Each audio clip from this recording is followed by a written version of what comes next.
Hey, Carla Zen Queen here. And today I wanted to talk a little bit about how to motivate your team. As my team starts to grow, you get into, people join you for certain reasons, their own personal reasons. And in all honesty, it's really hard to motivate another person to do what you want them to do. They've got to really want to do it themselves. And so you don't want to spend, you want a team build, obviously, but you don't want to spend a lot of time with people that are not out there taking action. You are going to assess your team, and you're going to know who your action takers are. You're going to know who is not willing to take the steps that they need to. And you're going to want to use that to your benefit. Like me, I work really closely with my sponsor, and I think she knows that I'm a good team player, and that I'm always interested in what's happening, what's going on. We mastermind, we get together and talk about what's going on with not just her team, but my team, and how we can take our knowledge and put it together and use that individually.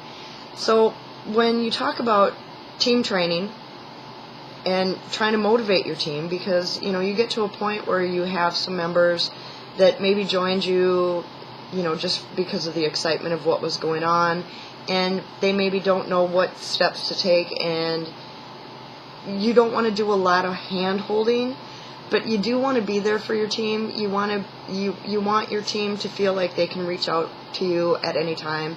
And with what I do with blogging, that is real beneficial for me, because a lot of times I've already blogged about something that they're asking about, so I can just send them a link to that particular blog post. That's really good, where it's not consuming my time.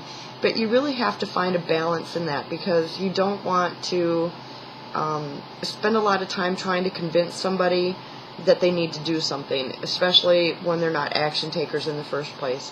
They joined your team.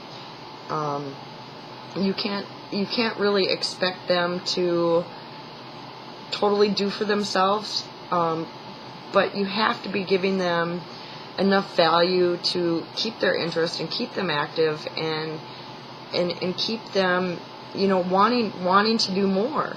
So I guess what that is, I've had years of management experience, and with that I've had to motivate teams, and you kind of get in those lulls, and it just happens with business. It's part of business.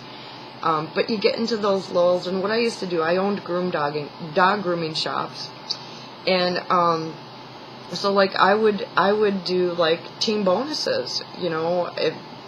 At the end of the week, I would set a goal. We wanna groom out this many dogs by noon Friday, and there's I'm gonna take y'all out to dinner, that type of thing. That really gets people, they're getting a reward for doing something. So when you get into that rewarding them for doing something, you can apply that to network marketing, internet marketing, affiliate marketing. I mean, look at what the affiliate marketers do.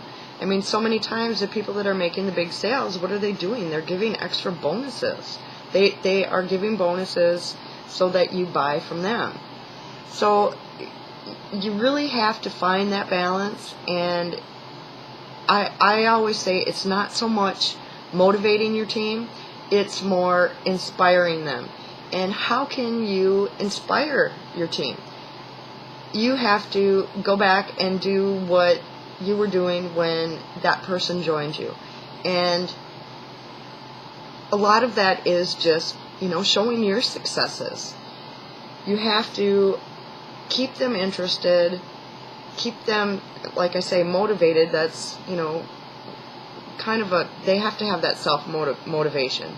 And so, like I said, inspiring people is the best way to motivate them.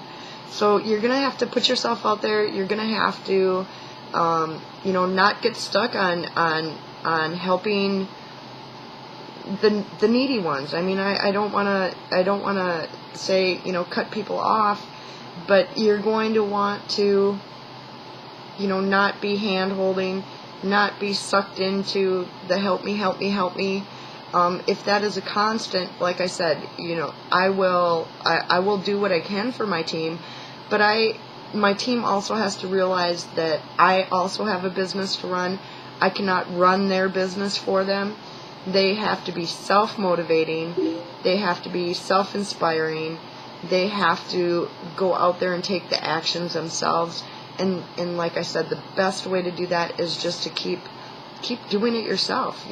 Keep doing what you're doing. Put your business out there.